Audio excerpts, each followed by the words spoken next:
Assalamualaikum warahmatullahi wabarakatuh. Selamat pagi anak-anak. Salam sehat, tetap semangat. Tetap kita selalu berdoa dan jangan lupa kita sholat lima waktu.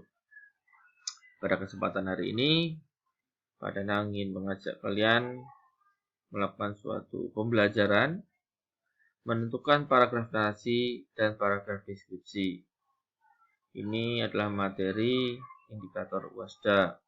Sebenarnya sudah dipelajari juga di kelas 4 dan 5. Di kelas 6 pada akan lebih memperjelas lagi. Kita mulai anak-anak dari paragraf narasi. Apa itu paragraf narasi? Paragraf narasi adalah jenis paragraf yang bertujuan menceritakan serangkaian kejadian atau peristiwa yang disusun berdasarkan urutan waktu kejadian. Ciri-cirinya ada 4. Pak Danang bikin ada 4 ya. Adanya tokoh dalam paragraf tersebut, adanya peristiwa, adanya urutan waktu yang berkaitan dengan peristiwa.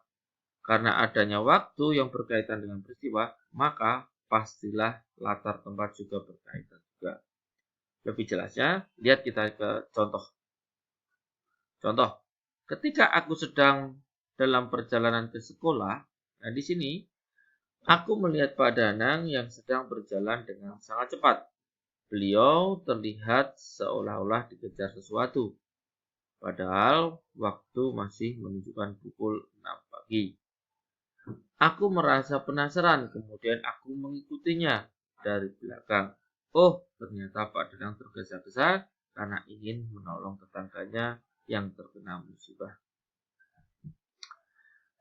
Ini adalah paragraf narasi yang terdiri dari tokoh, urutan waktu, peristiwa, dan latar tempat sebagai pendukung anak-anak. Cukup jelas ya.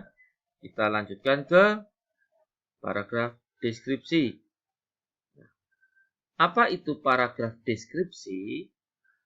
Paragraf deskripsi adalah paragraf yang memiliki maksud dan tujuan untuk menggambarkan sesuatu sehingga para pembaca atau pendengar seakan-akan bisa melihat, mendengar, dan merasakan. Ciri-cirinya, paragraf ini ingin menggambarkan sesuatu. 2. Pembaca atau pendengar dibawa untuk ikut seakan-akan melihat, mendengar, dan merasakan. Lebih jelasnya kita lihat dengan contoh. Contoh, ruang kelas 6B berada di lantai 2 barat tangga.